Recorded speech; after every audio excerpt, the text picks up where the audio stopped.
Assalamualaikum dan salam sejahtera. Hari ini kami akan bincangkan kesan dan punca berlakunya pandemik COVID-19. Video ini disediakan dan dibentang oleh ahli kumpulan 6.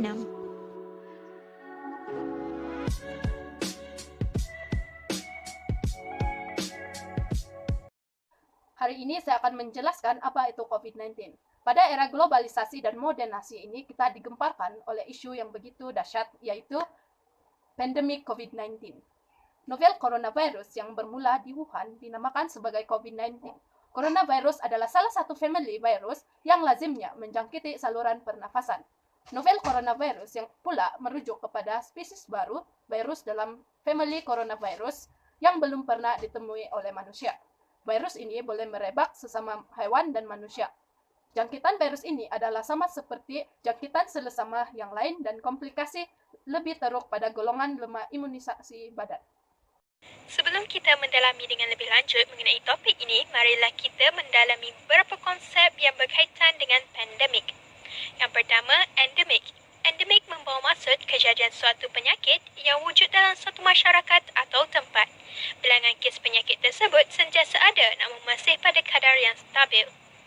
Antara contoh penyakit yang epidemik ialah denggi di peringkat Asia Tenggara. Seterusnya, epidemik. Sekiranya bilangan kes sesuatu penyakit meningkat secara mendadak melebihi kadar yang normal, ia dipanggil sebagai wabak atau epidemik. Yang terakhir, pandemik. Pandemik merujuk kepada wabak yang merebak secara besar-besaran ke seantero dunia, meretasi pelbagai wilayah serta melibatkan populasi yang besar. Salah satu ciri pandemik adalah melibatkan penyakit yang punya kadar serangan yang tinggi sehingga menyebabkan bilangan kes meledak secara tiba-tiba dalam waktu yang singkat. Bahagian saya akan membincangkan tentang perbincangan nilai. Perbincangan nilai terbahagi kepada dua, iaitu keburukan pandemik COVID-19 dan kebaikan pandemik COVID-19. Bagi keburukan pandemik COVID-19 yang pertama, sektor perbankan mengalami masalah besar akibat pengucupan ekonomi. Yang kedua, kejatuhan mendadak terhadap harga minyak mentah. Hal ini berlaku kerana kerajaan telah memerintahkan Perintah Kawalan Pergerakan iaitu PKP mengakibatkan masyarakat tidak dapat bergerak dari satu tempat ke satu tempat. Yang ketiga, kadar pertukaran nilai mata wang berkurang. Dan yang terakhir, sektor pendidikan negara ini diheret ke arah penggunaan teknologi secara maksimal. Sebagai contoh, sebagai pelajar universiti, mereka harus menggunakan kaedah cara pembelajaran di atas talian. Bagi kebaikan pandemik COVID-19 pula, yang pertama, rakyat Malaysia kini menjadi seorang yang lebih berjimat serta sentiasa menjaga kebersihan kerana kebiasaan yang perlu dilaksanakan dalam norma baharu ini. Seperti menjaga pergerakan sosial, memakai pelitup muka dan kerap membasuh tangan atau menggunakan sanitizer.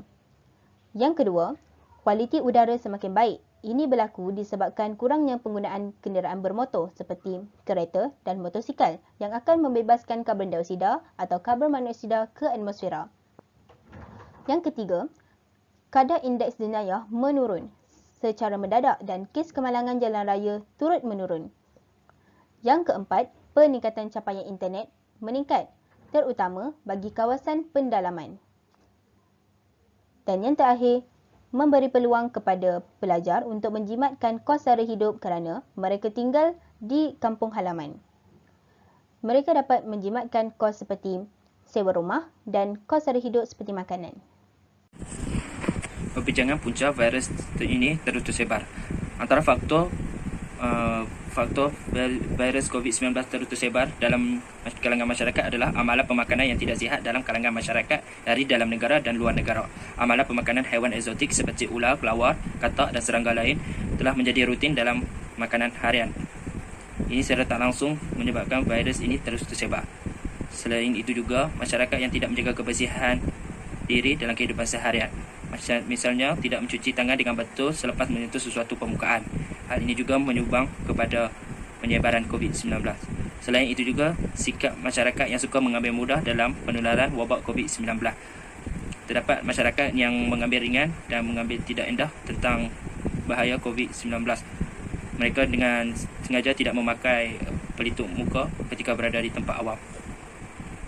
Selain itu juga, keadaan sistem imunisi badan yang lemah. Terdapat individu yang mempunyai sistem imunisi badan yang lemah. Secara tidak langsung memudahkan diri mereka dijangkiti oleh COVID-19. Selain itu juga, penyebaran COVID-19 disebabkan oleh kemasukan pendatang asing.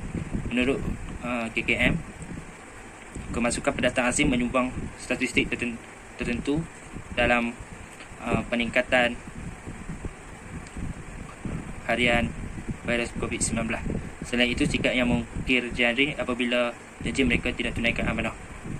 Hal ini merujuk kepada PRU yang telah dilakukan di Sabah secara tidak langsung memicu kepada gelombang COVID-19 yang ketiga di Malaysia. Sekian dari saya. Terima kasih kepada rakan saya Muhammad Daniel bin Azhar. Seterusnya saya akan membincangkan tentang penyelesaian masalah ini. Yang pertama sekali, pihak kerajaan Malaysia dan China telah mengambil inisiatif dengan menyekat atau mengharamkan haiwan eksotik sebagai rutin makanan harian. Contoh haiwan eksotik yang dimakan ialah ular, kelawar, biawak dan sebagainya. Kononnya, pemakan yang memakan haiwan eksotik tersebut mampu memberi tenaga dan pelbagai khasiat kepada pemakan. Namun, tiada bukti sahih yang menyatakan sedemikian. Hakikatnya, individu yang memakan makanan haiwan eksotik ini cenderung untuk menghidapi pelbagai penyakit disebabkan haiwan itu mungkin tidak bersih. Malah, haiwan yang berbisa juga dikhawatiri menjejaskan kesihatan individu tersebut.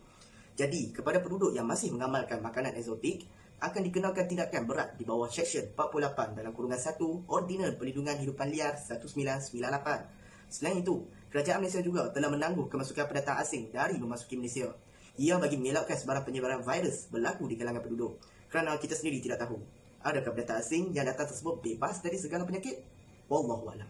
Seterusnya, kita sebagai penduduk seharusnya tidak mungkin janji. Misalnya, mengkuarantinkan diri seperti mana yang diarahkan oleh Kementerian Kesihatan bagi mengelakkan penularan COVID-19 semakin berleluasa. Itu sahaja daripada saya. Terima kasih. Sebagai kesimpulan, faktor utama yang menyebabkan penularan virus COVID-19 yang melanda di negara kita ialah yang pertama, sikap ambil mudah masyarakat terhadap pandemik ini, sikap tidak menjaga kebersihan diri dan diikuti dengan pemakanan yang tidak sihat dan seimbang tanpa memikirkan apa yang akan terjadi. Angka kematian berkaitan COVID-19 yang membabitkan golongan warga emas dilihat semakin tinggi kerana kategori umur berkenaan dihadapi lebih banyak komplikasi penyakit sekaligus melemahkan sistem imunisasi mereka. Selain itu, kita seharusnya tahu bahawa peningkatan kes penularan COVID-19 ini disebabkan oleh kemasukan pendatang asing juga. Antara jalan penyelesaian yang paling terbaik bagi menangani permasalahan ini adalah dengan kita seharusnya mematuhi arahan daripada pihak kerajaan serta sentiasa mengambil berat terhadap kebersihan diri. Mencuci tangan dengan air dan sabun serta mengikut 7 langkah mencuci tangan. Akhir sekali, periksa suhu badan dan lakukan persanitasi tangan iaitu dengan memakai sanitizer dan penutup mulut sebelum keluar dari rumah untuk mengelakkan jangkitan coronavirus itu berlaku. Sekian, terima kasih.